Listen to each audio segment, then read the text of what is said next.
Yeah. So without that peace that surpasses Yeah. understanding with your peace. Let's go. Yeah. Okay, iniquities for that. Walking dead, brought back. For that format that'll have life begat. Aiming for your heart so you can watch where I reach at. If I ain't got no salt, then the people can't eat that. When I'm in the booth, man, the truth, I feel you need that. Proof is in the fruit. You don't see it, don't believe that. When the earth is nothing left for me, if anybody mention me, I want them to say that me and Christ had telepathy. The unspoken, spoken through life, he steady blessing me. You expect harvest for souls seated like sesame. So what's stressing me? Homie, not the petty, nah. You don't like it, you can get it, yeah. He did it. Pastors and elders playing games. Ain't no youth in the church. Old traditional elders stuck in their ways.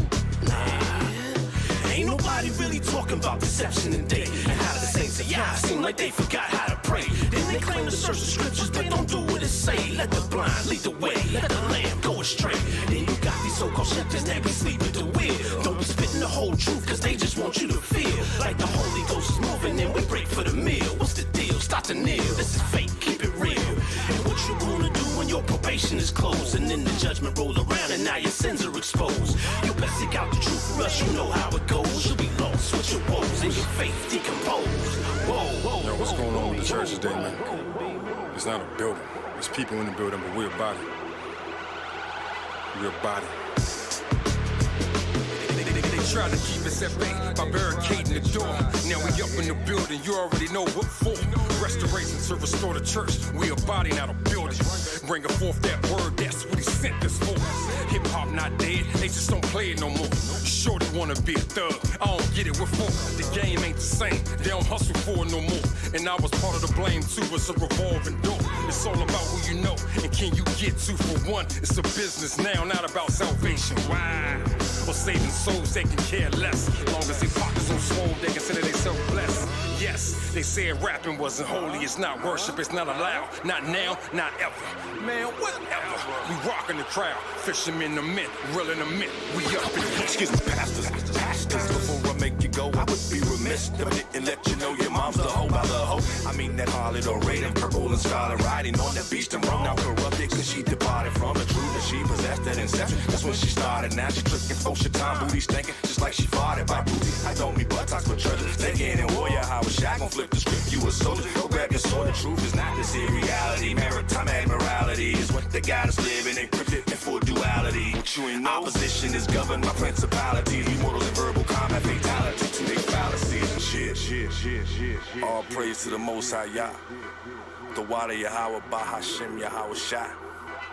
Kwam Yasharala. That means rise, O Israel. Shalom.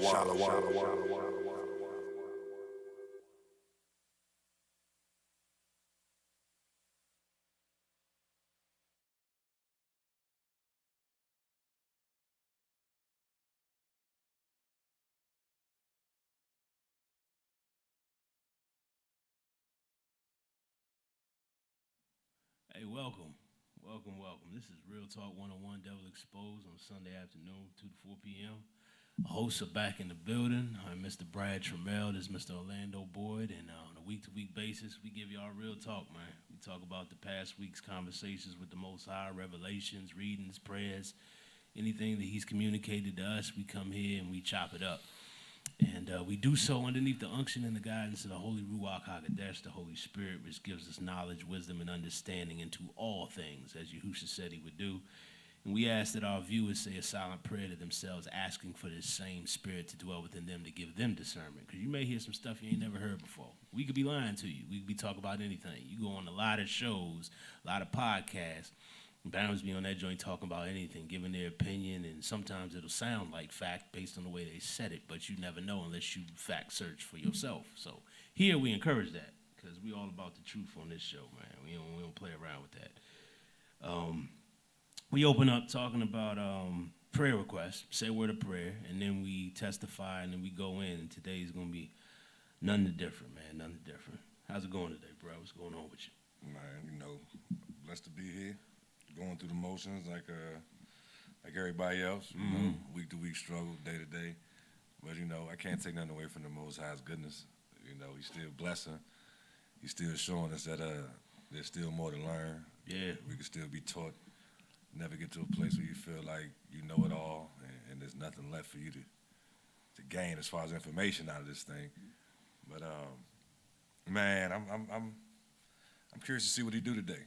I am too. Real. I'm a little curious to see what he do today. You know, as far as prayer requests go, they a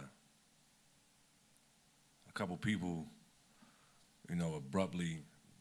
I'm not gonna say abruptly passed, but you know, a couple people got killed this past week. A couple people, one dude locked up from the neighborhood. You know, pretty serious individual, and I believe that's gonna stir up a whole bunch of madness based on what I've been hearing. You know, I didn't know the dude, but I mean, if there's not an intervention, there's gonna be a lot of bloodshed and penitentiaries across the country behind this move. Is the politics is very interesting as far as how this thing works for real. There's certain people you just ain't supposed to mess with, and it triggers them. Yeah, so some dudes, there's gonna be some stuff. So you know, anybody that's not involved, you know, because the enemy could really try to take somebody out in the midst of this that Most High is preserving in that system. But if they get in the way, it's something that ain't really got nothing to do with them. So, you know, anybody that's in the midst of this, that don't need to be in the midst of it, I'm asking Most High protect them. I don't even know who they are. You know, I just feel like it's, because I know them dudes is being preserved for a reason. That caliber of individual was removed from the streets for a reason, because they ain't out here no more. They're not built like that no more. But it's going to come back. You know, everything comes back around full circle. But I don't even know what made me, I'm just thinking about the fact that I know there's going to be a bunch of bodies dropping this week and in the weeks to come. And it might trickle over to the street, but again, that's just something that I was told. It's like Jokers is heated about this particular incident. You know, some down south dudes Vanish took, and you know, the homies all the way across the board. It's like everybody they up in arms now. So it could get real crazy. I'm glad my brother ain't in there no more. You know, because he definitely probably would have been called to the front lines. But it's gonna get real crazy, and it's gonna be some innocent people probably getting hit that ain't got no reason to get hit. You know, so the Most High protect those that can't protect themselves in a situation like that. You know, even out here, you know, it's always something crazy going on. Always something that don't look right. You know what I'm saying? Like you leery about a person's smile in your face 1 minute and then try to bring you a move as soon as you turn your back. That's everywhere, every day. You know, church and street. But it's my main prayer request that the Most High protect those that can't protect themselves, or ain't fully aware that they need to even be protected. You know, some people that are sick, some people going through stuff in their personal life. He know all that. We presented that to him before. You know, but specifically for those, even out here in the street, like I said, there's individuals just walking around blind. You know, ain't really paying attention to what's going on around them. Oh, yeah. You know, or what's going on behind the scenes. They don't have the ability to even discern what's going on behind the scenes. You know, me and Jeanette was talking about that last night. Like, you know, some people just don't know. They weren't, even though they grew up a certain way, they don't possess an ability to really see outside of what they was taught. We've been blessed, you know, to have truly had a desire to seek and went beyond what we were taught growing up. We wanted to see what was really going on. Everybody don't possess that ability, don't have that desire. So you got a bunch of people that are just destined to be sheep. So, but and that's essentially I open up to woe to the shepherds who lose and scatter my sheep. I mean, it ain't even really the sheep's fault if the shepherd open up the gate and tell them it's better for you to go eat over there than right here where the Most High would have you at. So, you know, to pray for them sheeple that just don't even know that they being led astray. You know, the shepherds got their woe. I ain't even talking about that. That's a frightening role, man. I think I said it last. I don't know why people don't pay much more attention. It would seem to me that if people really heeded that, there'd be a lot less corruption in quote-unquote church. But the love of money is the root of all evil, man. So, yeah, I see what you're saying. Was you done with the prayer? Yeah, man. You know, just like I said, just to be with those that can't see for themselves. They just, you know, because we see this stuff. It seems so elementary to us now. You know, we're still learning. Yeah. Certain things, just like, come on, man. At this point, but some people just don't see it. They can talk about it in conversation intelligently, but they can't see it. You know, something needs to give in their psyche, in the back of their mind somewhere, or somewhere in their brain. Something needs to be knocked down so that truth water can flow in for real, flush the rest of that stuff out. You know, but yeah, that's my Having eyes they could not see, having ears they could not hear. I remember when I ain't never understood. I was reading through the Gospels all the time. What is he talking about? Never knew until you know. And then when you know, it's like a huge puzzle piece to fall in. You be like, I always looked at it literally, like he's literally talking about these people that he's dealing with having eyes to see and ears to hear, but they can't see or hear. They wasn't grasping him to the point of coming all the way on board, the scribes and the Pharisees or whatever. But even to see it outside of that, us, you know, being picked for this. We thought, growing up, that we knew everything what was being said. Like we got eyes, we got ears, but we know what the Spirit is saying because we got Revelation seminars, we got prophecy seminars, we got people breaking scriptures down to us, telling us what it means. But the whole time, we still wasn't seeing nor hearing. You know what I'm saying? It wasn't time yet for us. It wasn't time. You know what I'm saying? But when the Savior was talking about it, his disciples thought they knew something. They thought they was getting it. He was like, man, even y'all. You know what I'm saying? But then once he broke it down to them and actually explained the parables to them, they got it. But still, it wasn't even talking about them. It was talking about us. Right. You know what I'm saying? Those who would end up getting it fully on the back end. All them people had eyes to see and ears to hear and kept missing it. It didn't seem like they ever had the whole picture. They would gain understanding as he would allow them. But never even like gave the when whole he picture. When he was about to roll, he was talking about this body is, you know what I'm saying, gonna be. When he was speaking in parable form, he said something rebuilding the temple after 3 days, and they didn't know that he was referring to himself. How he was gonna be in the earth 3 days, and they was like, "What are you talking about? How you?" I'm just like, man, if the Most High don't give you insight and understanding into the reality of this life and the things he speaks about, you just ain't gonna have it, man. And that's a pertinent and valuable prayer that we all should be praying for all of our loved ones, for families and friends, for people who we've tried to touch, who we tried to whisper just a little bit to. Maybe have been rebuffed or rejected because they weren't ready to hear what we had to say. But still, it seems like there's time on the clock, and who knows what the great Yah, but we need to continually pray for people's eyes to be opened up, for their ears to hear, and for their eyes to see. All praise to the Most High. I'm just get this testimony out real quick. My mother called me this morning, and I had shot her yesterday a passage from 2nd Esdras, 4th Ezra, right? And we ain't got to go into exactly what it said, but she read it, and she's like, man, I love that thing so much, I went into my Bible to mark it down, and I couldn't find it underneath Ezra. I was like, right, that's because you have the regular Ezra. This is 2nd Esdras. This is 4th, and this is one of the books they took out. So I told her what to do. I was like, I need you to go to Google, and you can either type in 2nd Esdras or 4 Ezra. And then look up, when it comes up, then search for the chapter and the number, then you'll be able to find what I wrote. So hopefully that's a segue into her being able to read some of what I read yesterday and see the validity, because she couldn't deny the words that were spoken. Right. She couldn't. Matter of fact, now that I'm speaking about it, I'm going to get in my prayer request in just a second. I'm going to read what I sent her. This is from 4th Ezra, chapter 2, verse 27 through 32. And I sent this to her just because the Most High had just finished going in on Yasharal again for all the nonsense they did, but this was one of the parts where he was giving his reassurance at the end of letting them know. So I'm going to let y'all get it for a little while, but I'm going to take y'all back. He says, be not weary, for when the day of trouble and heaviness comes, others shall weep and be sorrowful, but you shall be merry and have abundance. He's talking to Yasharal. The heathen shall envy you, but they shall be able to do nothing against you, says Yahuwah. My hand shall cover you so that your children shall not see Sheol.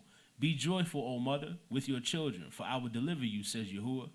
Remember your children that sleep, for I shall bring them out of the sides of the earth and show mercy unto them, for I am merciful, says Yahuwah Sabaoth. Embrace your children until I come and show mercy unto them, for my wells run over, and my grace shall not fail. And she said she was blessed by reading that, but I want to see what the Ruach do now. Because whenever I get the instance, I don't even think about sending her. But the Spirit told me yesterday, as I was reading, said, send that passage to your mother, see what happens. So pray for that. Pray for that she gets understanding. We talking about understanding, having eyes open. This is synonymous with that. I'm praying for my parents. Also, they going out of town this weekend to drive up to Rochester on Thursday, so pray they have traveling mercies before we get back in here. Also, prayer request. I'm gonna keep this brief. But there's a young lady I know from college. Her name is Lee Erica Jones. Keep her in prayer. She's dealing with something kind of heavy. The Most High knows what it is. You ain't got to know what it is. But just keep her in prayer. Pray for her grace and mercy over her, forgiveness and all that, the good stuff. And wherever the Spirit leads, keep her in prayer. Also, continue to keep my nephew in prayer, man. That joke is getting big because they keep feeding him. And he's more and more active every day, of course. But just continue to keep him in prayer. And that's about it, man. I ain't got too much different from what you talking about. We go through the regular wear and tear week to week. So always keep us in prayer in that regard, in the spiritual warfare and the battle that we engage with on a daily basis. But yeah, man, let's talk to the Father, because I don't like talking too much out of my own mouth. I'd rather have him do it if I'm sitting here. So just bow your head. Lord Yahuwah, glory to your name, praise to your name, forever and ever and ever and ever. Thank you first and foremost for assembling us here again today. The many places we could have been, the many places we could have not been. You sanctified us, you carried us, you covered us, you've forgiven us, you have grace and mercy over us. So we both say thank you first and foremost. Thank you for knowing ahead of time all the prayer requests that are being lifted up, and even the things we did not mention, the things that elude our memory, that we cannot recall. You fully retain all this information, and you know it, Father, and we thank you for that. We ask that you would be with us while we're in here today. Send your Holy Ruach HaKodesh among us, and be with those who come in and out of the studio as well as the management.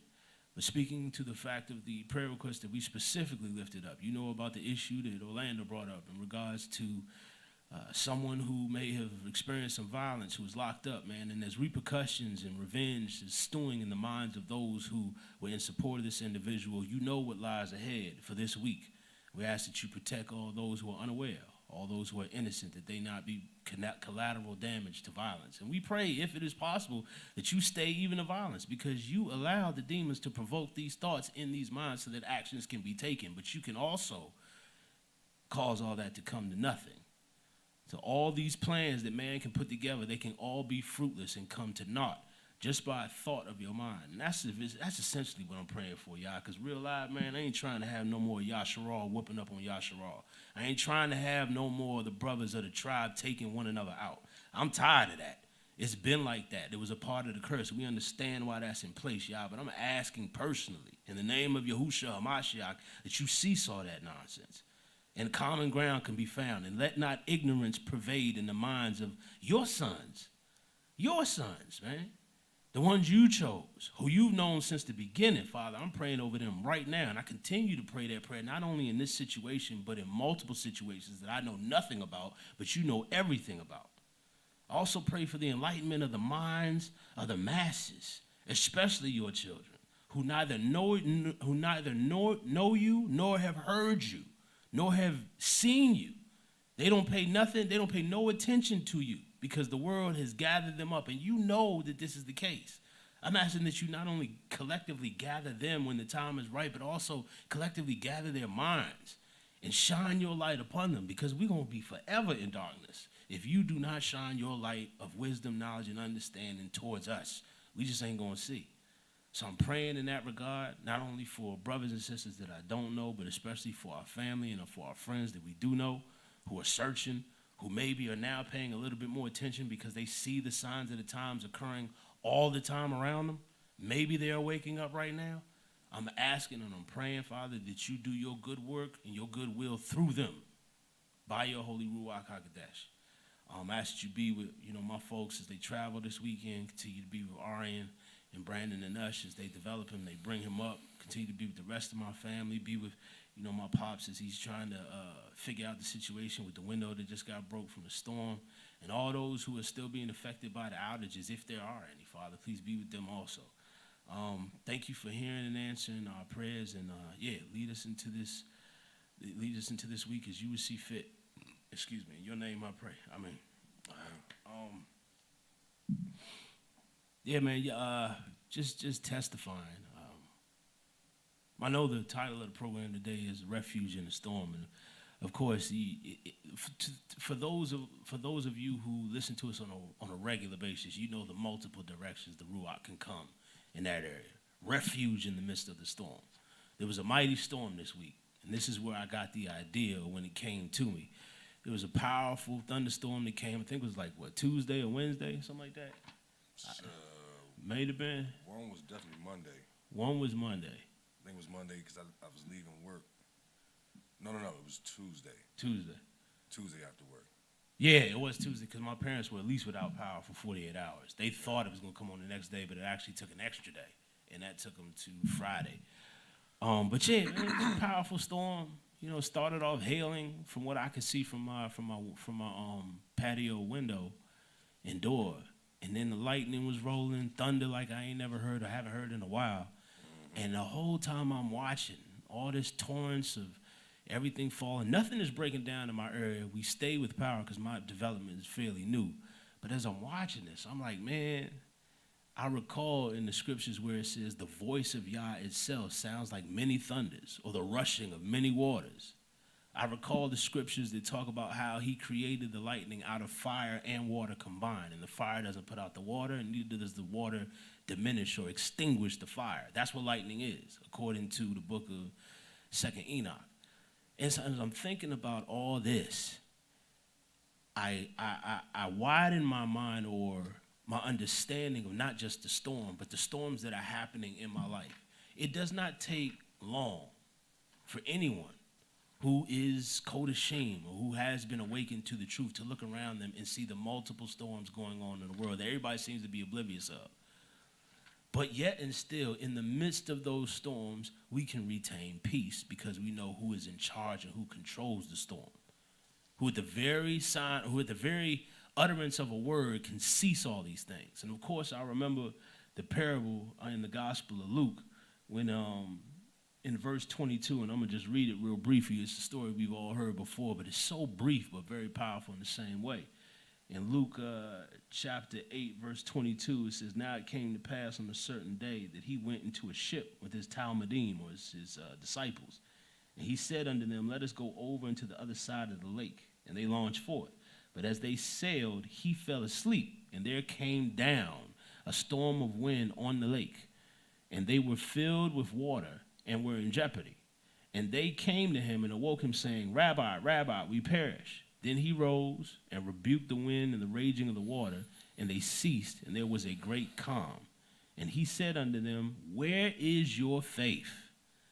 And they, being afraid, wondered, saying to one another, What manner of man is this? For he commands even the winds and water, and they obey him.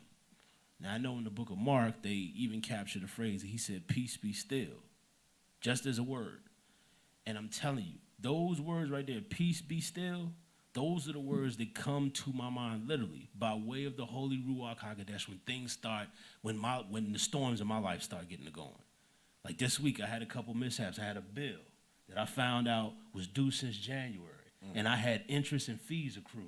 And I tried to talk to the dude yesterday to waive those fees because the amount I had to pay is supposed to be $600 per year for my water and pipe and plumbing infrastructure that everybody in the residence has to pay. Now, the dude who was on the collections on the other side, he's like, it was in your paperwork, when you got your house and everything, them joints is like Bibles, man. They stacked with papers. And I was like, I need to go back there and verify all this information. But if I truly am in fault, then I'm going to be able to pay. But I prayed about it, you know what I'm saying? And the joint was mad stressful. Not only that, there's some issues with the car. It's always, you wait a little bit too long, Something always can go wrong with the vehicle. So I'm looking at that, thinking about what I got to do. I got a registration I got to get renewed by this weekend. I'm driving around on expired tags right now. And so all this stress, and I was like, and I remember in the middle of the week, I was thinking about all this. And then I had stuff going on at work as well. I was like, why is all this happening in one day? It seemed like everything hit on Wednesday. All these things, I found out about the bill, found out about the car, found out about stuff at work. Is everything happened in one day? And I was like, oh, okay. And it's moments like these, and I'm walking through it like this because I want you to try and recall if this has ever happened to you. We're in the midst of the storm where everything seems to be going wrong. You have a thought that says, hold up. What is really transpiring right now? Yah, and my mind immediately goes to the Father. I was like, Yah, what are you trying to get me to understand or realize? Are you chastising me for something? Is there a lesson I need to learn? Let me get right with you.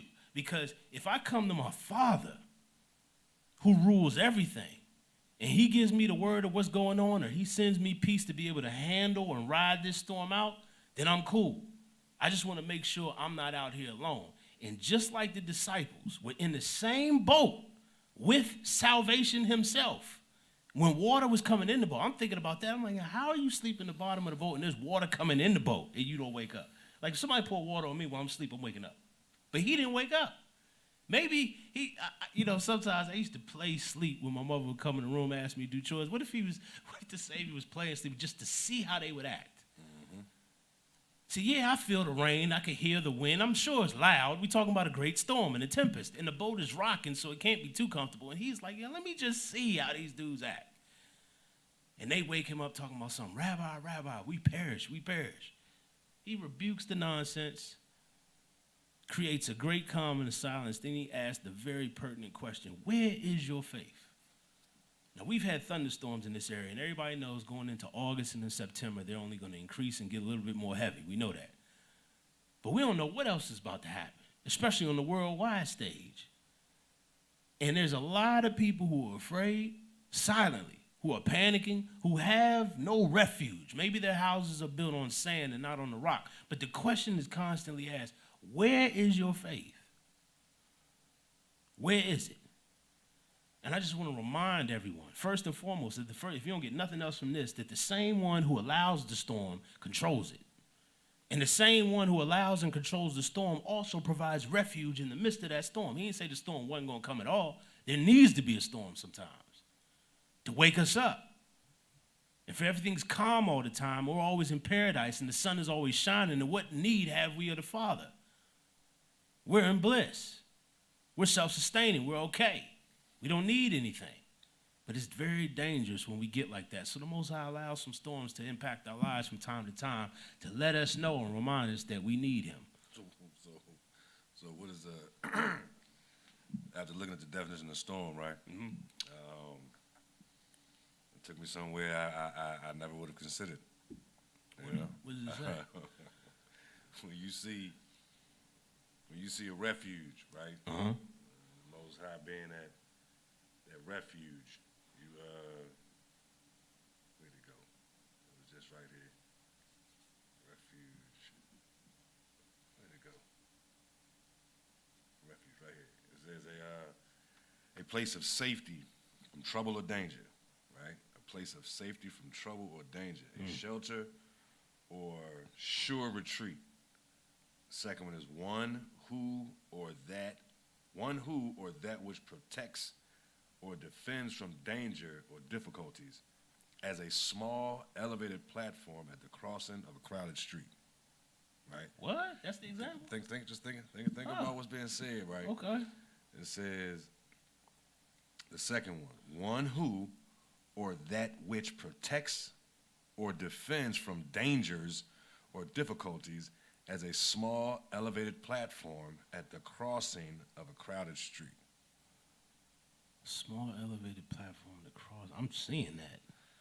Now, that small elevated platform ain't gonna necessarily stop a car from hitting you. Right. But hopefully to make that car see you a little clearer. Yeah. You know what I'm saying? To what you were about to say. You have a better vantage point. You can see the ruckus. And that ruckus can see you a little better. It's true. You know what I'm saying? Because like I said, to use that example, I wouldn't have picked that. One who or that which protects or defends from dangers or difficulties. I wouldn't have gone to a small elevated platform at the crossing of a crowded street.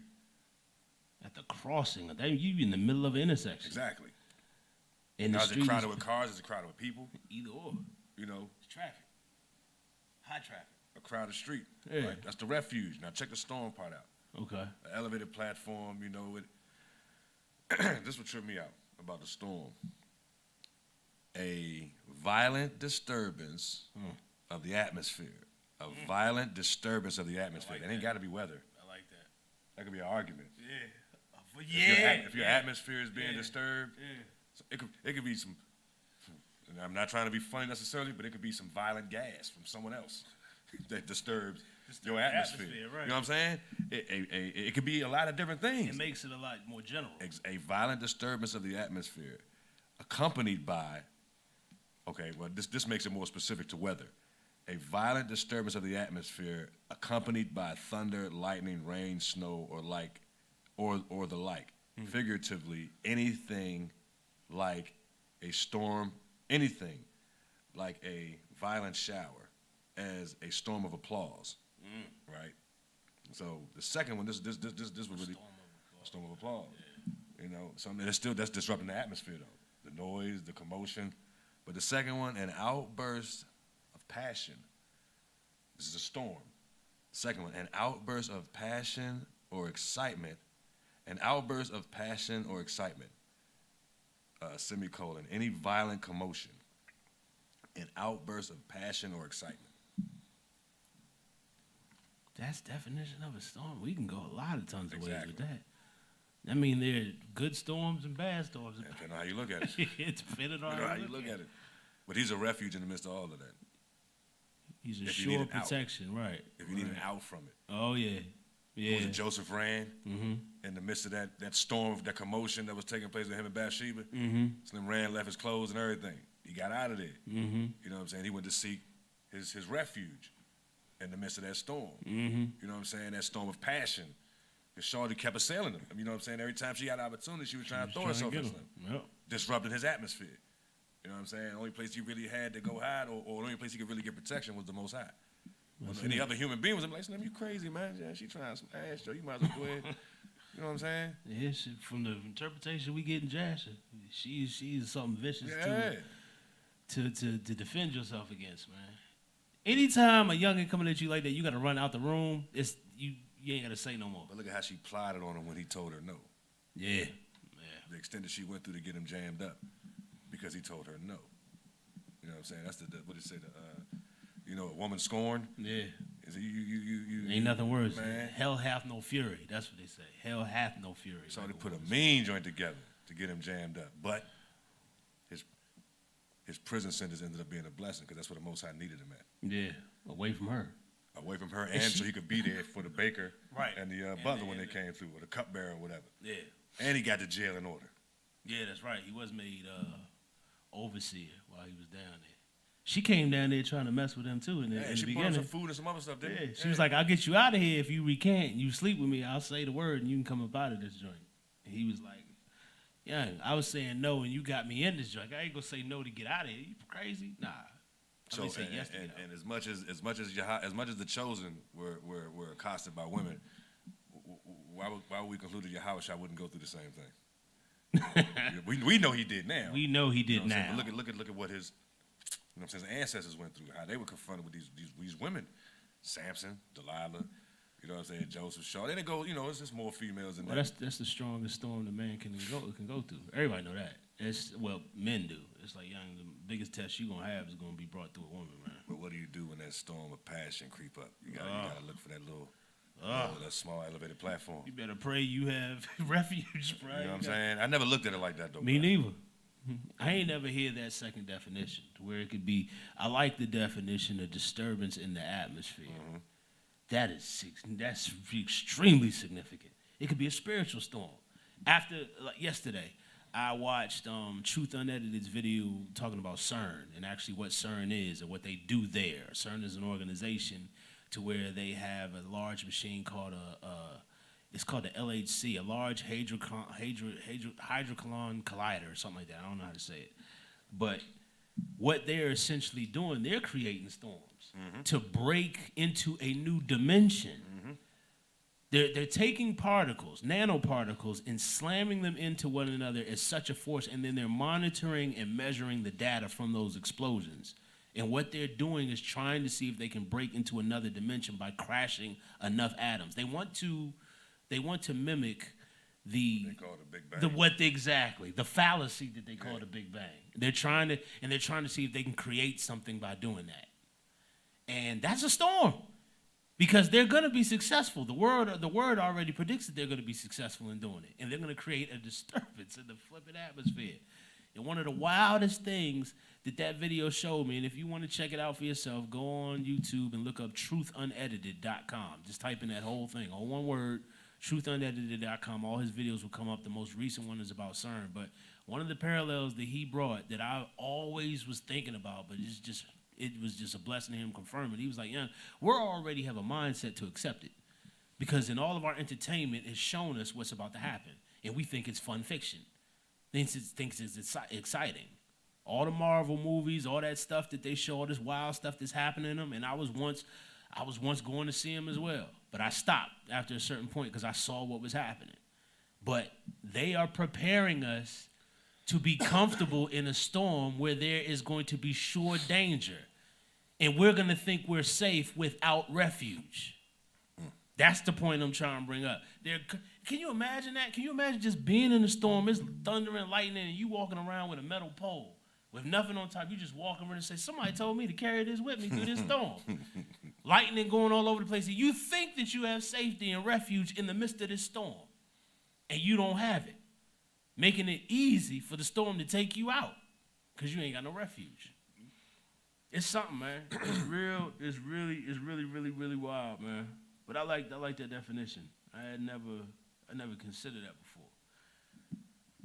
I can think of one example. It keeps coming to my mind where a storm was good. Because you think it's like, how can a storm be good, man?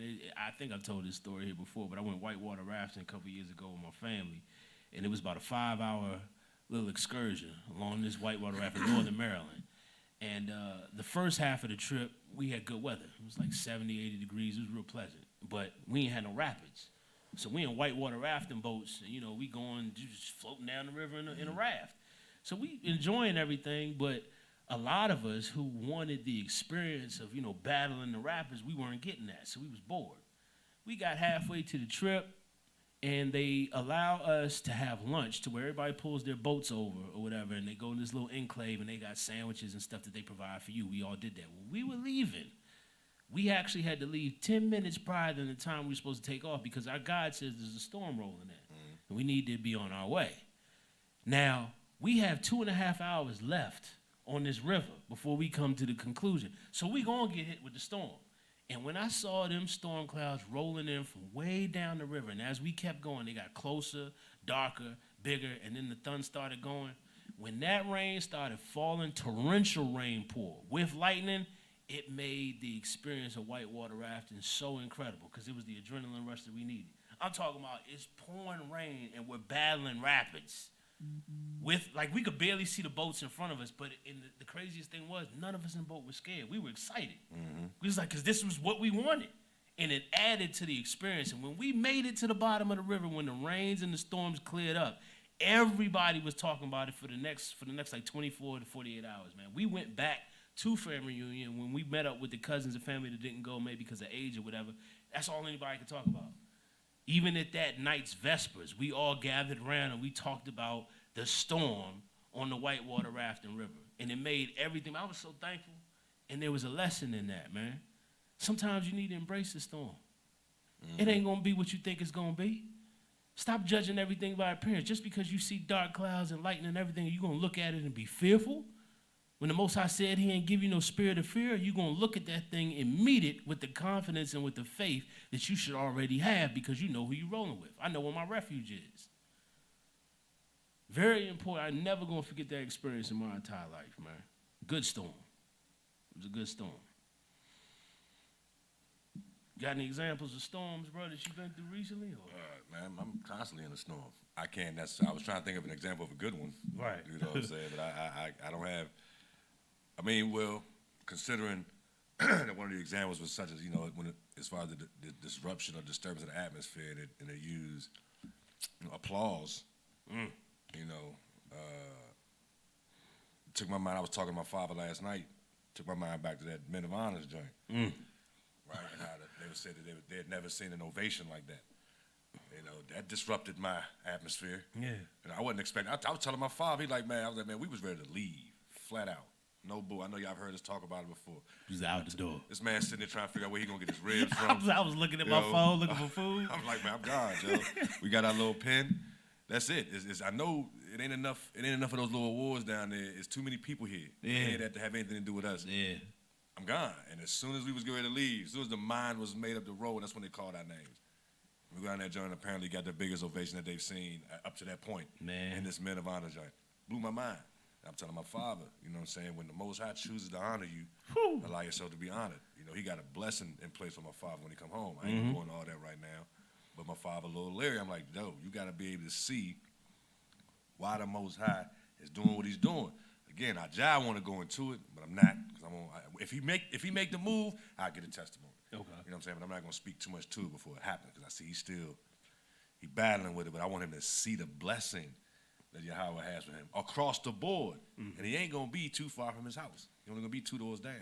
So he's still in the neighborhood. Okay. You know what I'm saying? It's just that once you get up them steps into the house is already prepared for a person in his condition. Oh, that's what's up. And he don't know nothing about it. No, he knows. Oh, he knows. Okay. You know what I'm saying? But I'm like, yo, he battling with that demonic pull to that address. 2 houses up. You know what I'm saying? Like, man, the Most High trying to show you something. Cut that loose. You know what I'm saying? You 73 years old. It's time for something to change. You still there. You ain't gonna be that far, but he got something better waiting for you. You know what I'm saying? And hopefully he heard me. You know, but as far as storms, you know, good. That's the only thing I can come up with. You know, I've been bombarded with work, overwhelmed, but I didn't necessarily look at that as a good thing. Once I calmed myself down and got to prioritizing, I got everything done. Monetarily, it was a blessing, but it was stressful mentally. But I mean, you know, as far as storms, though, I look at the examples in Scripture of individual storms. You know what I'm saying? And like we was talking a little bit yesterday, I ain't know which direction I was going, but just keeping up with what we talking about, it just blew me away, that story about Lazarus. You know what I'm saying? Lazarus when he passed, right? And what happened, I don't know if it was the day before, a week before, a month before, because you don't really, it just kind of another story starts from chapter to chapter. You know, now a certain man was sick after everything he went through with the scribes and the Pharisees and them plotting to kill him the day before. But it was like, as much as he's doing what he's doing, the Savior, and giving up all these examples, all these miracles, they still doubting him. You know, but when he made himself equal with the Most High, then they wanted to kill him for blasphemy. You know what I'm saying? So here you got this dude, they trying to say he got a devil, or this, that, the other thing, or the ultimate miracle was bringing somebody back from the dead. True. Not saving them before they died. Right. Letting them die and be dead for a little bit to the point where everybody feel like, oh, that nigga stink. Yeah. Then he called him back. After that, they wanted to kill him. After that, they determined themselves, oh, nah, we can't play with this joker no more. He's taking away too much of our shine. He's taking away too much of our congregation. Our tithes is getting low. You know what I'm saying? These jokers is actually believing. We got to kill him. And even to the point where Caiaphas was like, man, you know, it's better for one man to die than for a whole nation. You know, fulfilling prophecy. Fulfilling it. In his ignorance, you know what I'm saying? Thinking he really making a move. That's why it's going to be so vicious for them. But I just wanted to break down a little bit of what happened. Because just like the first, and you know the story. You know, we know the story of Lazarus and what happened. But if you look at how the Most High has a game plan, right? And as long as we moving inside of his sheepfold, you know what I'm saying? He's like, you can come out and go in, as long as you're coming out and going in through him. You know what I'm saying? He said, what did he say? He said it right here. He said,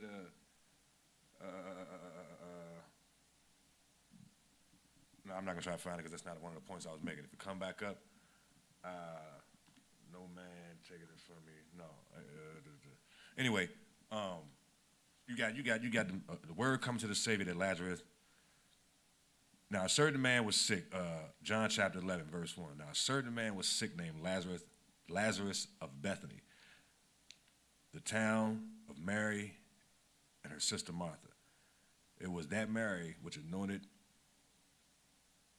Yahushua, the master's head with ointment and wiped his feet with her hair, whose brother Lazarus was sick. Therefore her sister sent unto him, saying, Master, behold, he whom thou lovest is sick. She didn't just say, Yahushua, I need you. We got an issue. She's like she played on his emotion to a certain extent. Well, he who you loves is sick. Not my brother, you know, Lazarus, but he who you love. This is Martha. Yeah. You know what I'm saying? No, or was it Mary? That was Martha first. Is this the first one who spoke to him? It was that Mary. Therefore, the town. It was Mary. Therefore, his sisters, both of them, sent unto him, saying, Master, behold, he whom thou lovest is sick. That's just like a prayer. right, directly sent to the source. They sent to him. Like how we pray to the Most High in his name. But what did he do intentionally so that more people could be blessed as a result? He delayed. He delayed it. This is what came to me as you was talking, right? I'm thinking about this. Even his disciples. When Yahushua heard that he said, this sickness is not unto death, but for the glory of Elohim, that the Son of Elohim might be glorified thereby. Now Yahushua loved Martha and her sister and Lazarus. When he had heard, therefore, that he was sick, he abode 2 days still in the same place where he was. Yep. Now, what did he say? What did the centurion say to him? You know what I'm saying? He's like, man, look, you a man under, all you got to do is speak the word. All you got to do is speak the word and my servant will be healed. Yahushua could have been like, Lazarus, you better. You better, right? So he wouldn't have to die. Right. You know what I'm saying? But it wasn't about him healing him. It was about that he could be glorified in the sight of the men. It just said, now when Yahushua, he said, then after that saith he, after that, verse 7, then after that saith he to his disciples, let us go into Judea again. Now, they was in Bethany, right? Bethany and Judea was in 2 different places, wasn't it? Bethany and Judea. Yeah, they were close. I don't know how far apart they were. Right. But he's talking about let us go. He ain't say let us go to Bethany. Right.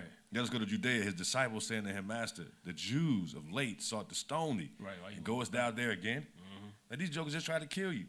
And you want to go back there? He wasn't tripping off that. He was buying time. You know what I'm saying? Actually mixing up doubt. Yeah, I just want to see how much y'all really believe. Storm.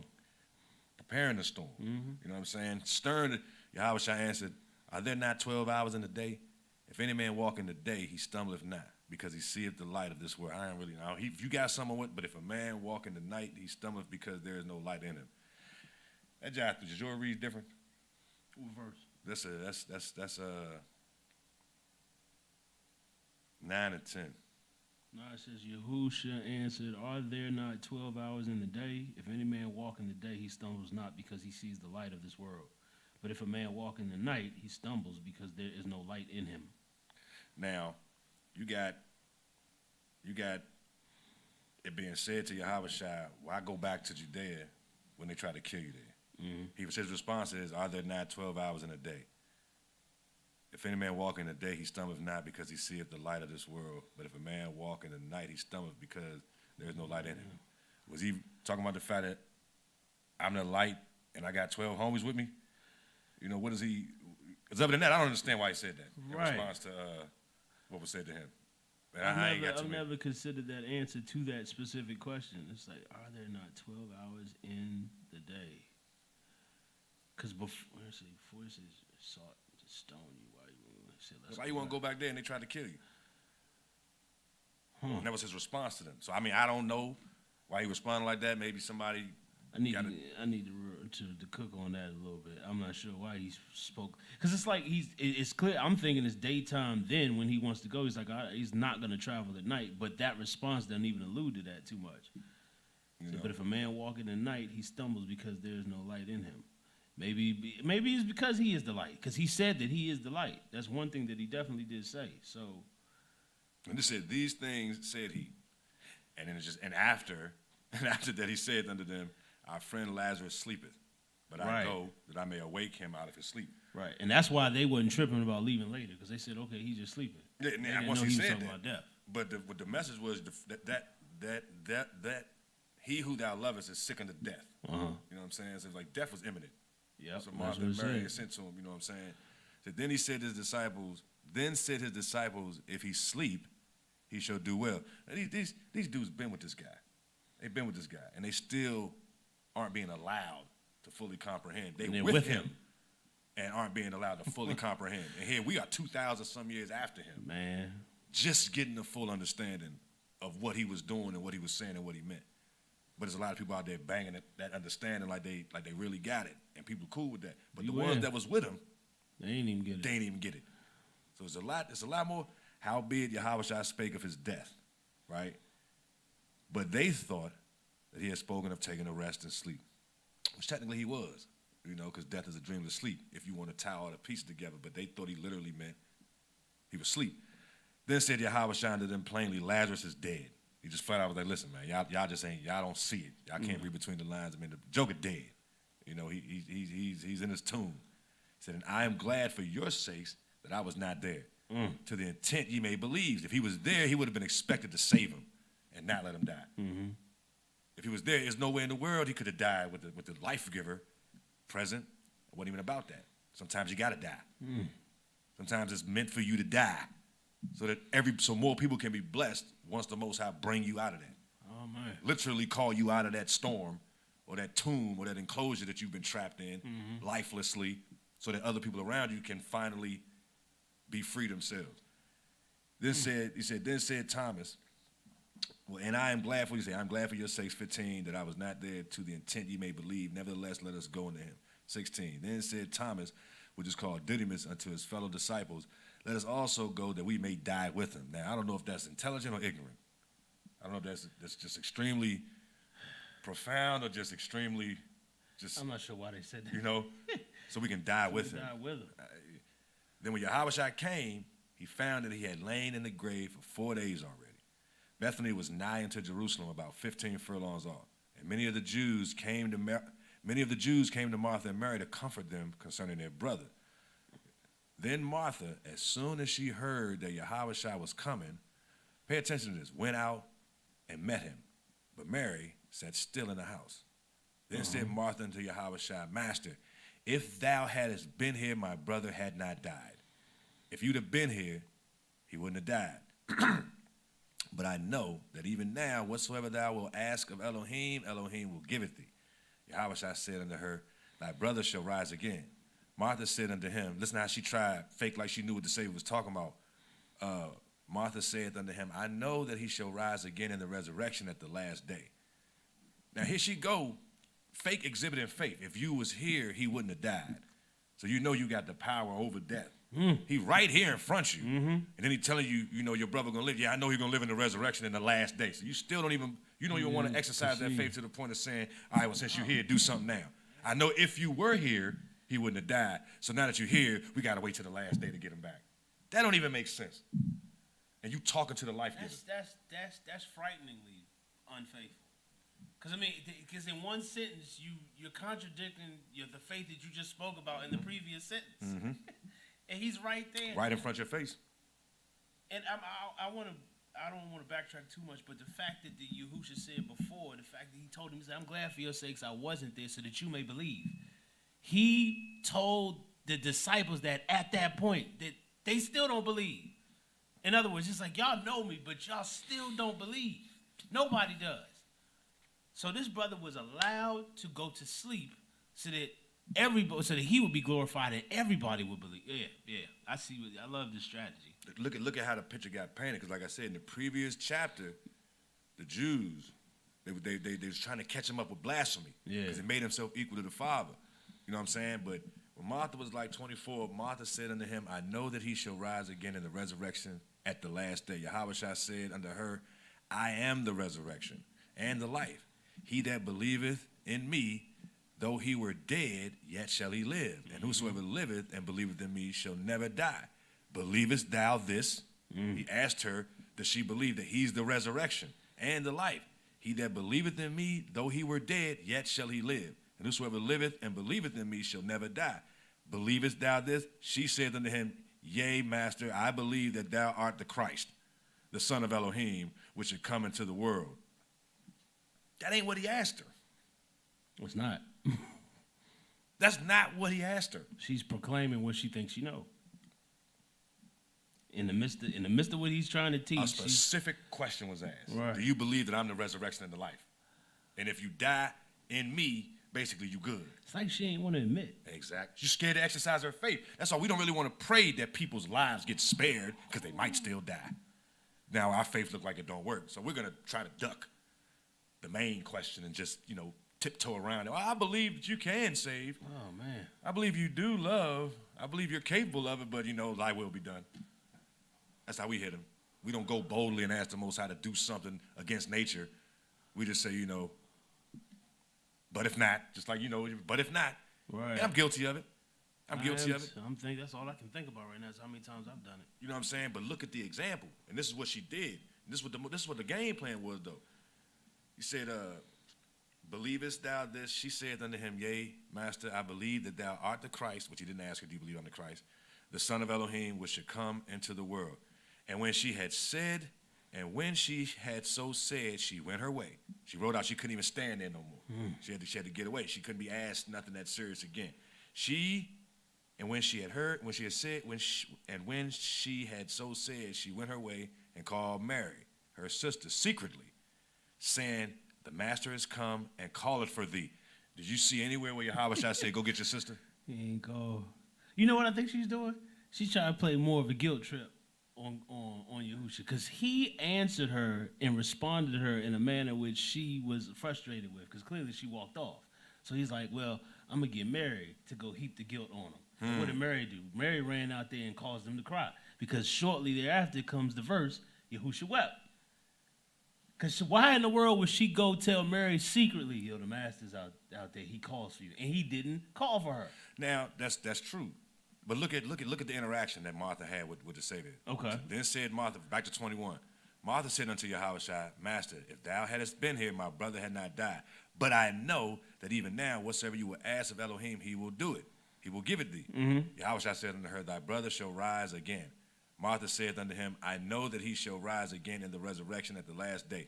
First you stamped this man as being the one. I know whatever you ask your father, he's going to give it to you. He said, your brother going to rise again. I know he's going to rise in the resurrection. I am the resurrection. Do you believe this? Well, I believe you the Christ. Basically, I believe that God will do whatever you ask him to do, but I don't really believe you're the resurrection. I believe you're the Christ. I don't believe you, but I know that you can get stuff done that I can't get done. Exactly. Wow. In his face, though. In his face. And then rolled out because she realized how ignorant she sounded. Let me go get my sister. He kick it a little tougher with her. You know what I'm saying? But as a result of him getting Martha, but look, I thought about this. Remember how when the Big 12 was ready to make that move, there was a lie inserted. Remember? It was a lie inserted to get them to go, what happened? Something happened. But ultimately, it turned out that that's what the Most High is getting. Didn't Levi and Simeon make up something that got the approval of their father to go? The plan to have the Shechemites circumcise themselves. But they came up with it. They came up with that. But ultimately, the Most High, he gave them that idea. But not in that moment. There was something that happened. If I can't remember exactly what it was. Probably Jasher. Yeah, I mean, but I'm just saying, when I saw this, because of what happened on the back end of her saying, the master has come, calleth for thee, which he didn't. But as soon as she heard that, she arose quickly and came unto him. Now, Yahweh was not yet come into the city, but was in the place where Martha met him. He was still where Martha met him at. The Jews then, which were with her in the house and comforted her, when they saw Mary, that she rose up hastily and went out, followed her, saying, she goeth unto the grave to weep there. So he wasn't at home. The body wasn't at home. Yahweh stayed between the house and the grave. You know what I'm saying? So the Jews, he brought the Jews to him instead of him going to the house and then they going back out to the graveside. So en route to the house, I'm going to show you what I'm going to do. So they followed her. Then when Mary was come, where Yahweh was, and saw him, she fell down at his feet. Martha said unto him, Master, if thou hadst been here. Shorty fell at his feet, saying unto him, same thing, Master, if thou hadst been here, my brother had not died. When Yahweh therefore saw her weeping, he didn't respond to her like he responded to Martha. When Yahweh therefore saw her weeping, and the Jews also weeping, which came with her, he groaned in the spirit and was troubled. Like, man, don't nobody know who I am? Y'all crying, y'all showing all this human emotion, y'all disrupting my atmosphere with all of this stormy energy. When I am the resurrection and the life, I can fix this. Just believe in me. Yeah. But everybody's showing their human emotion too aggressively, and it was messing with him. He groaned in his spirit and was troubled and said, where have you laid him? Just, let's cut to the chase. Yeah. Where's he at? Because y'all blowing me with all this emotion. Y'all get me all worked up, you know what I'm saying? I got work to do. Where have you laid him? And said, where have you laid him? They said unto him, Master, come and see. Yahweh wept. He broke down in that moment. He got overwhelmed because all these people, especially these two females that he loved, they brother, he know he ain't gone, but if he was asleep for a reason, sometimes it's gonna hurt. You know what I'm saying? For the master to do what it is he need to do to save us. It hurts him too.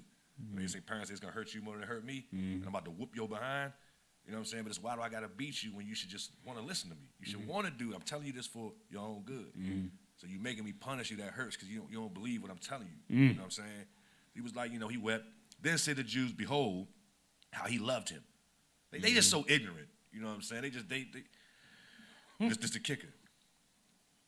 And some of them said, could not this man, which opened the eyes of the blind, have caused that even this man should have not died, or should not have died? Yahweh shot therefore again groaned in himself. Since in that disbelief, groaned in himself, coming to the grave, it was a cave, and a stone lay upon it. Yahweh said, take ye away the stone. Martha, the one who believed that he would be resurrected in the last day, she jumped out there. The sister of him that was dead said unto him, Master, by this time he stinketh, for he hath been dead 4 days. Yahweh said unto her, said I not unto thee that if thou wouldest believe? This is why this is why he showed it wasn't favoritism. He just asked her a question. He told her, he made a statement to her, asked her, did you believe this? He said, woman, said I not unto thee that if thou wouldest believe? I could see how he said it. Yeah. Pissed off, shawty. You playing games with me. He stink. What you mean he stink? I'm here. Yeah. Febreze ain't got nothing on me, shawty. I'm here. I can clean all the air. I can do everything. I can give it all them germs, Lysol. I'm all of that. You gotta see it. You talking about he stink. And I'm right here. Talking about he stink? Said I not unto thee that if thou wouldest believe, thou shouldest see the glory of Elohim? Then they took away the stone from the place where the dead was laid. Yahweh lifted up his eyes and said, Father, I thank thee that thou hast heard me. Even though he ain't said nothing yet.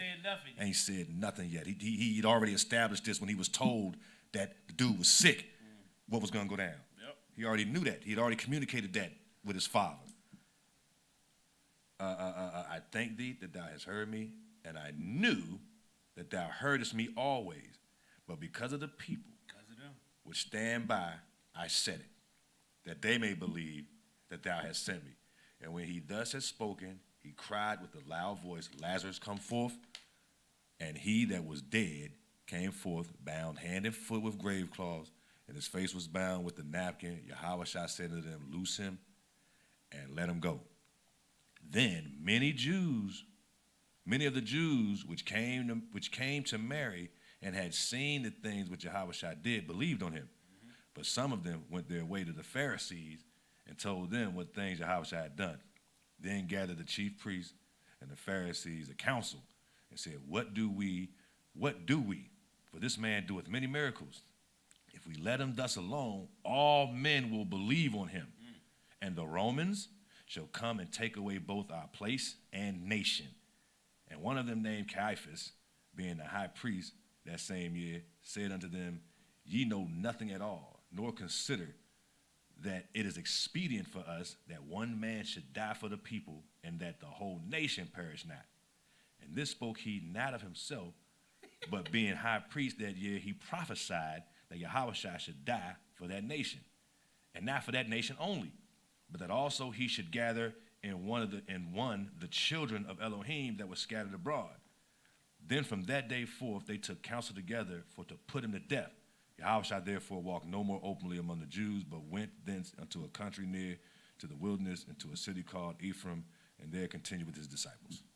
You know, it's fascinating that the Most High prophesied through Caiaphas when he ignorantly thinking he's making a whole nother point in the midst of a council that is hell-bent on taking this man out because they are prideful and worried about their place and their station taken away by someone by the Romans. That's why they said, that's the most egregious form of misdirection that they could have ever had. First of all, how can the Romans, or what reason would the Romans have to come take anything away from you? Because they could do it at their leisure because they're over you, just because men are believing in one man. That must mean that your religious hierarchy and your tradition has to be seen, or you're forcing it to be seen as such as this is the pinnacle or the pillar of our whole nation. It's our laws and our traditions. But now that that's fractured, and because we've put that all in front of Roman eyes and telling them, it's like, we must maintain because of this. But now that's fracturing because everybody's believing in the King of Kings and the Lord of Lords. But you got to break it down. the Pharisees and the scribes were holding the people at bay. The people weren't thriving. The people weren't growing. They weren't getting healed. You know what I'm saying? Prayer. You see how the people used to always gather at Solomon's porch or Solomon's whatever, waiting for the water to get stirred. What done happening? These traditions and these different moves that the church set up for this, down these little rituals and all that other stuff. It had no effect. But see, they were placed in these positions, these priests, by Roman influence or Greek originally. You know what I'm saying? So their commitment to the state was more important than their commitment to the people. Yeah. They were over Yasharal, but they were not of Yasharal. Right. You know what I'm saying? Yeah. That's what they were worried about, him coming and taking Rome. The Romans taking our place in the nation. Yeah. You know what I'm saying? Okay. Removing us from, because they're believing one who is of Yasharal. You know what I'm saying? He's a descendant of David. Judah, the line of the tribe of Judah. You know what I'm saying? David being through Judah too. But this is his people. He came first to Israel. You know what I'm saying? To the Jew first and then to the Gentile. These niggas ain't even Jews for real. You know what I'm saying? What would they call they were Hellenistic Jews. Hellenized Jews. Yeah. You know what I'm saying? So they had more Greek in them than they did Hebrew or you know. From what I heard, they were Ashkenazi then. See, I wouldn't doubt that. Yeah, they were Ashkenazi around. Wow, let me not be certain on that. I'd have to fact check. But if they came from Greece, then they would be descendants of Ashkenaz. True, because that's his region. Exactly. I think that's why and where I heard that, because of that breakdown. So like I mean, these were the ones with the curlies. You look at what was going on, right, and the reason things went the way they went, and why they were terrified. They were about, but what they didn't know that their fate was already sealed. Them deciding, them not recognizing the Mashiach for who he was, they sealed their fate. Locked themselves in impenetrable darkness. You're hell-bent from this point on to be against everything the Most High stands for. That's why that entity over there in Vatican City is so powerful. It's the seat of the beast. Yeah. That's the devil's throne. Spiritually, this is a spiritual thing going on. Jamal asked some great questions yesterday about the spiritual realm. You know what I'm saying? How things take place over there. And I'm listening to the boy talking. I really wanted to get in that, you know what I'm saying? But I mean, because that's where my mind be at. It's always been, I always wanted to know what's going on the other side of the veil. Ever since I read that veil was ripped from top to bottom, meaning that it wasn't done, indicated it wasn't done by men's hands. What did that represent? The veil between the holy and the most holy. We always heard stories about, you know, Jesus to move from the holy place to the most holy place. And okay, you know, that imagery. We didn't know fully. They didn't know what they was teaching fully. But there is a holy place and a most holy place. True. You know what I'm saying? And I believe Yahweh Shai is interceding on our behalf in a manner, because he's a priest forever after the order of Melchizedek. That's what his lot in life is. That's what he's going to be. Until it's over, he's going to be advocating for us. Every waking moment of his existence, he's showing forth his hands. Blood. It's blood. Like, Dad, I did this for them. You know what I'm saying? This is the ones you gave me. I made sure that they're going to be here with me. So as much as they tripping down there, remember what I went through. Remember what we went through. Yeah. You know what I'm saying? Slim gonna get his. You know, Satanel gonna get his. Yeah. We got something for him. But they just gotta make it through this. But they chose to side with the Romans, the Greeks, you know. They chose the wrong refuge in the midst of the storm. Come on now. There you go. They chose the wrong refuge, man. They was worried. Faulty refuge. Man, beware. We've talked about it on this show before, the difference between the man that built his house upon the sand and the one that built his house upon the rock. Sand can look like it's firm until that storm get to beating and battering on that house and that joint shatter. Ain't nothing like walking out into the water at the beach. You might get like 3 or 4 feet down and a wave come in and shift that sand from underneath you. Yeah. Before you know it, you step down 2-3 more feet because the sand just left from underneath your feet. Yeah. That sand ain't a sure foundation. You can't walk on that stuff with confidence. Nah, not at all. Knowing you can stand firm. Nah, man. That's not how it works. You know, and it is, and you know, that's just, to me, it just shows that, you know, like I mentioned last week about praying specifically, being specific in your prayers. Now, what was said? What was the prayer? What was the prayer? It was that Mary, therefore his sister sent unto him, saying, Master, behold, he whom thou lovest is sick. That should have been enough. I guess they felt like that should have been enough to get him to come. Yahushua heard it. He said, the sickness is not the death. He responded to their request, I'm assuming outwardly. Whoever gave the message, because it was said to him, Therefore his sister sent unto him, saying, Master, behold, he whom thou lovest is sick, not even sick unto death. When Yahushua heard that he said, this sickness is not unto death, but for the glory of Elohim, that the Son of Elohim might be glorified thereby. When he had heard, therefore, that he was sick, he abode 2 days still in the same place where he was. So they didn't even know, but all they saw, that's okay. So they was like, if you were here, he wouldn't have died. He was sick. He was sick. They reached out to the master, sent a message to him. He got the message. He's like, oh, well, this sickness is not into death. He knew the plan, man. It ain't gonna take him out. He knew what was going to come to pass ahead of time. He was the only one cognizant of it. Nobody else was. They were looking at the initial. They weren't looking at the long range, and they still didn't see it. Just like the question I have to everyone listening, based on the decision that was made in the council, is like, are you concerned with your status and your place in this world and worried that it may be taken from you if you sacrifice everything? Or if that your other choice is to listen and gain a better understanding with the Most High? Do you weigh that in the balance, a relationship with the Most High over the status and place that you have in this world? Would you kill that relationship in order to maintain your place and your status? Is that what you would do? Because that's a storm right within there. What do you choose? What is your security based on? Is it money? Is it possessions and wealth and bonds and stocks? Is it insurance? Like, what is it? Because all that stuff can fail, but there's only one who does not. And if you don't know him, you don't believe in him, then how would you know? That's a very interesting decision that was made in that council, man.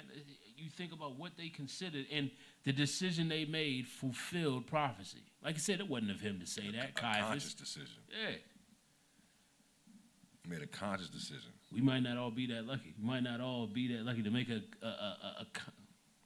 that type of decision and not even knowing that we fulfilling prophecy in it, man. I mean, that's no, we do serious. it. Well, I mean, I don't know about fulfilling prophecy, but I'm just looking at the actions of the people and how it led up to what the Most High would have had done, what he had planned. You know what I'm saying? It had to be some doubting going on to get puzzle pieces moving. Yeah. You know what I'm saying? Somebody had to die to get emotions worked up. You know what I'm saying? So that he could be glorified. It has to go down like that sometimes when everybody don't believe. The letter could have simply said, Yahushua, Lazarus is sick. Can you say a word? Yeah. I know you ain't here, but can you say a prayer right now and ask the Father to take care of him? That would have exhibited faith. You don't need you to come here. Right. You know what I'm saying? Just look, I know you may or may not know this, you know, but your boy is sick. And he looked like he might be about to die. Can you just speak life into the air so you know what I'm saying? That would have showed a whole other type of faith. But his disciples didn't even know what was going on. And they with him. Damn near 24/7. I can imagine how blown he was on a regular basis. Dealing with these dudes. That's so significant. Dealing with these dudes, man. I like the way you framed it. That question could have been asked like that. But it's like things have to get to the worst possible point. Exactly. For him to make this, like, yeah, I got to show you that when every human element fails, when ain't nothing else humans can do, that's when I start. Mm-hmm. That's when I start. Because I don't want you to have any chance to say that you had any part in this. So that you could believe. The prayer he prayed, man, Father, I thank you for always hearing me. Always hearing me. That's a significant. I'm gonna try to take that attitude into prayer going forward this week. Even if I don't know whether I've been slipping or not, but I want to carry that type of attitude with the Father. It's like, yeah, I know you hear me. Because he honestly does hear everything. But he chooses what he's going to do. I know there's been some slipping going on, especially with me, you know, and there's no excuse. I'm never going to make an excuse for it. I recognize it. But I do also recognize it's not always meant to speak out loud, you know, but I recognize a lot of different stuff and why things are the way they are in a lot of situations, you know. But the Most High is merciful. I thank him for his grace and his mercy, you know what I'm saying? And I recognize this stuff different. I just see it different. I don't view the scriptures like I used to. You know, I don't have nobody telling me what they mean. Right. You know what I'm saying? What they wanted to mean based on what works with their organization or whatever their propaganda or their fundamental whatever it is. I see what the scriptures are. You know, it was never meant for a book to be made out of the scriptures. You know what I'm saying? I was telling that to Jeanette last night. She didn't recognize, the separation, that the Holy Bible is a Christian book. And I'm saying, regardless what you profess to be, whether you grew up Baptist, Methodist, Catholic, Adventist, non-denominational, Episcopalian, you still fall under the umbrella of Christianity. Unless you're a Muslim or Jehovah's Witness, but Jehovah's Witnesses still use the Bible, but they don't consider themselves Christians. You know what I'm saying? It's a slippery slope, and it's very murky. You know what I'm saying? But to step outside of that, say a Hebrew Israelite who still used the scriptures, you know what I'm saying, but recognize there should never have been a separation between the old and the new. They're Hebrew scriptures. That's what they are. You know what I'm saying? Because there's a separation between Malachi and Matthew, then you got that gap. Oh, that's old, this is new. No, there shouldn't be a gap.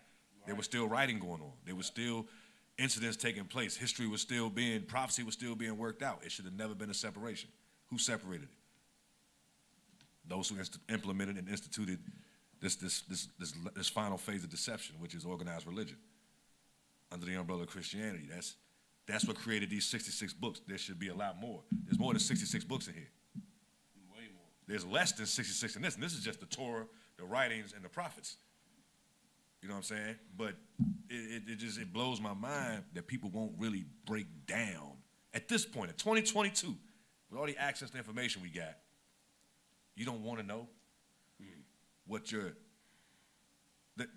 balance your soul is hanging in. They say your soul is hanging in the balance, but my soul is anchored in what? Anchored in a lie or a deception. It's too frightening to consider. It crushes people. It's too frightening to consider. Yeah, I like to look the madness in the eye. At least you know what it is. And I'm not saying I can beat the madness. Right. It is a little unnerving sometimes, but what better way to move forward than straight ahead? You can't move forward backing up. That's not gonna happen. You can't move forward standing still. It's impossible, and the prize is in front of us. You can't be. We had some interesting stuff came out in that study yesterday. Yeah. That I never considered, bruh. Never considered how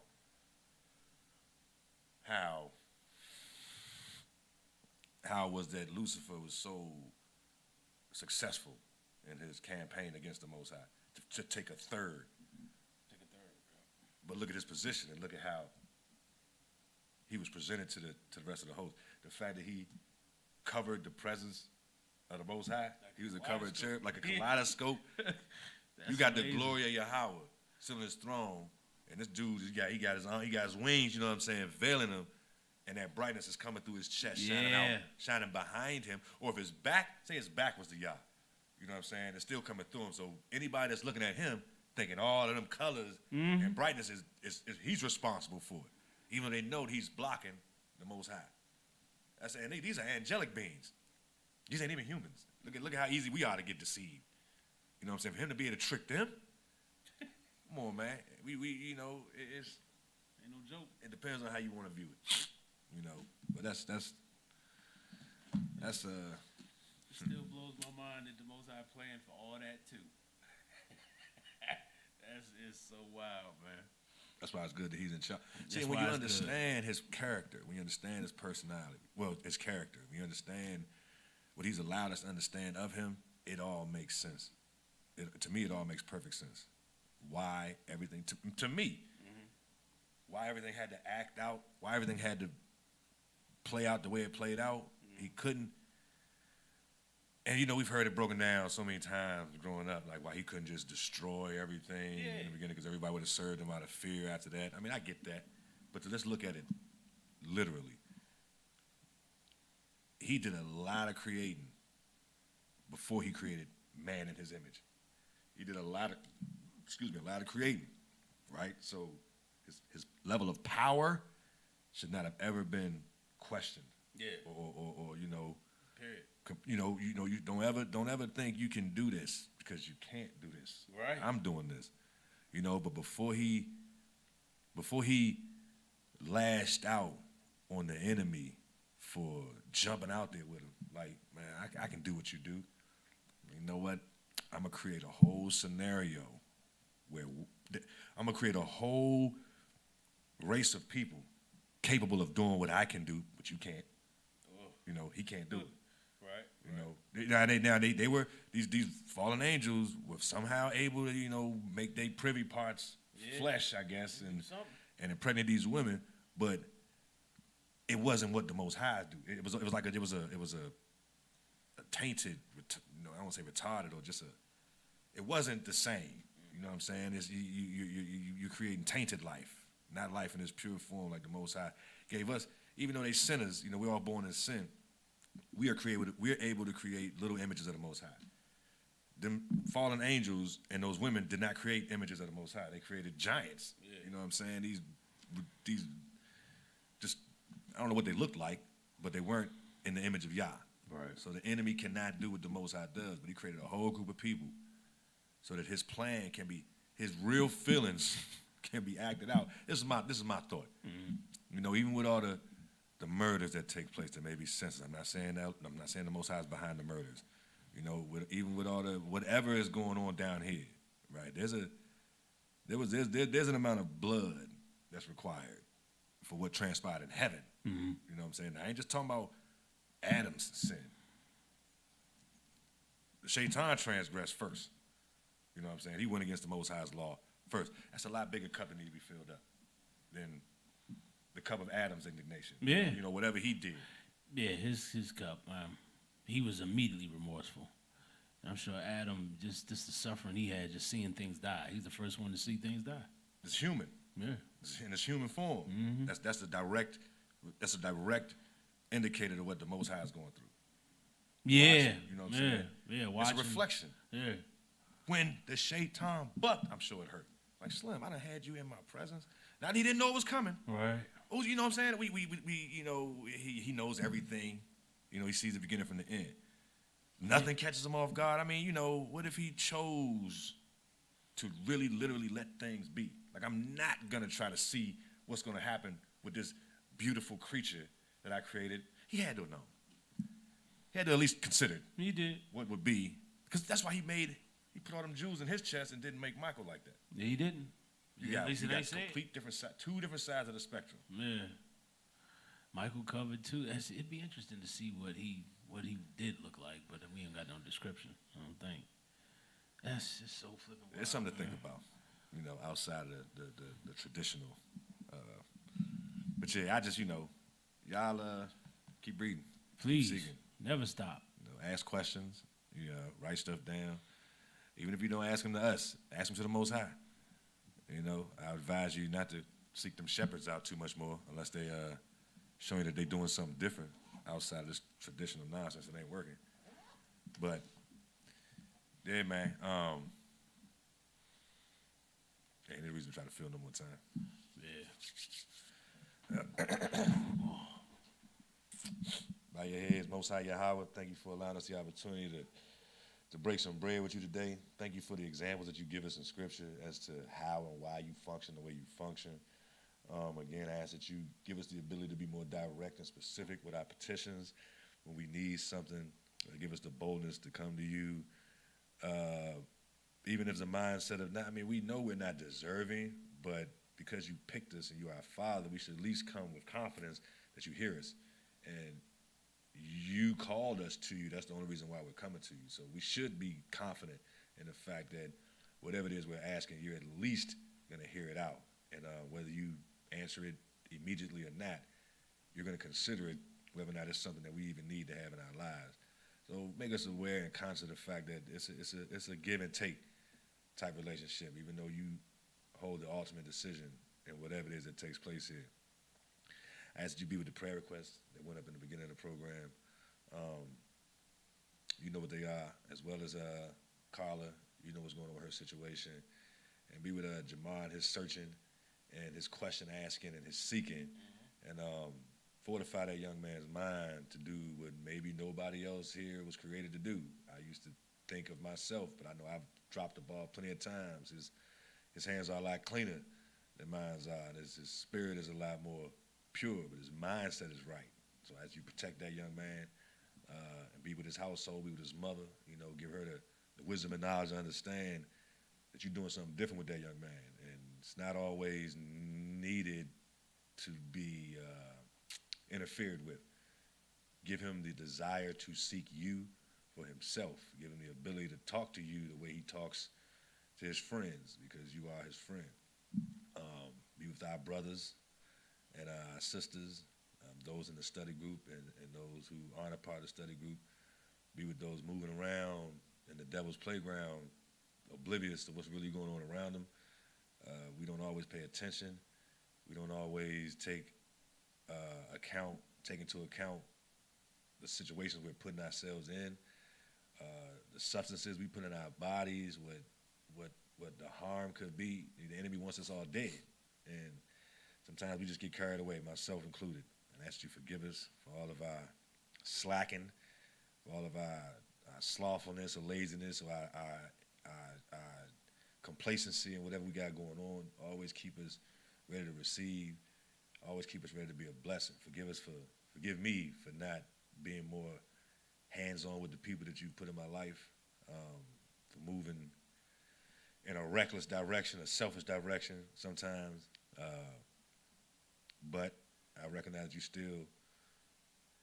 still got my back. You still using me, be with my father, help him to make the right decision in this coming home situation. You've given him an opportunity to live better than he was living before he went in. And you set him down. I just pray as he's considering the fact that this is you, even though he's going to have to play his role in the situation, but this is you doing this for him. I ask you help him to recognize that. Forgive us for our iniquities. Be with this studio. Continue to help them to thrive in whatever endeavors they got going on. Bless us going into this week. Protect us. And save us when you return. This is my prayer in Yahushua name. Amen. Amen. This has been Real Talk 101. Devil Exposed on a Sunday afternoon from 2 to 4 p.m. And until the next time we meet, may y'all bless and keep you. Seek truth, and not the traditions of men.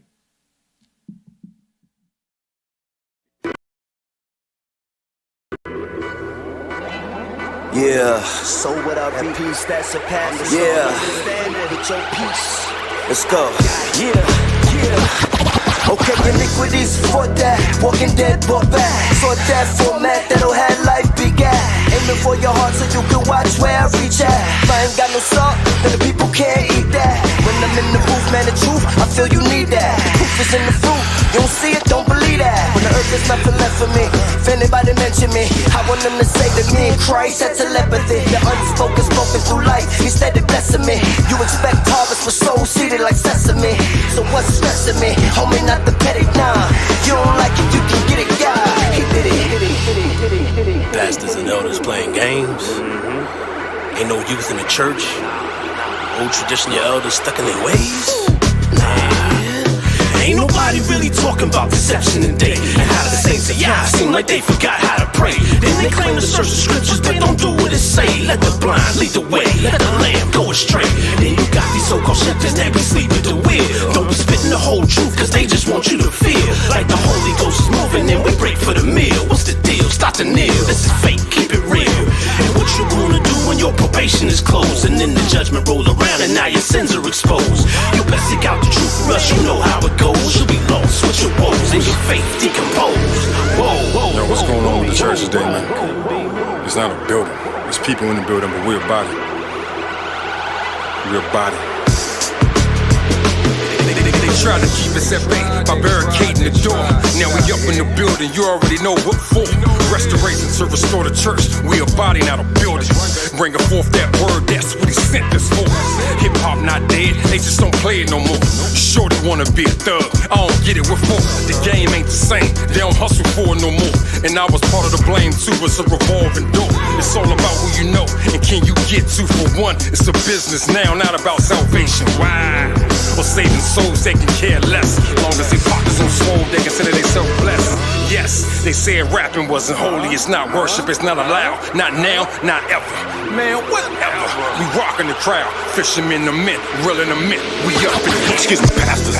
Before I make you go, I would be remiss if I didn't let you know your mom's the hoe by the hoe. I mean that harlot or raiden, purple and scarlet, riding on that beast and wrong. Now corrupted cause she departed from the truth that she possessed at inception. That's when she started. Now she clicking for time, booty stinking just like she farted by booty. I don't need buttocks but treasure. Thinking in warrior, how a shot gon' flip the script. You a soldier, go grab your sword. The truth is not this here reality. Maritime admirality is what they got us living, encrypted in full duality. What you ain't know, opposition is governed by principalities. We mortal in verbal combat fatality to their fallacies and shit. All praise to the Most High Yah, the Wada Yahweh Bahashim Yahweh Shah, Kwam Yasharala. That means rise, O Israel. Shalom.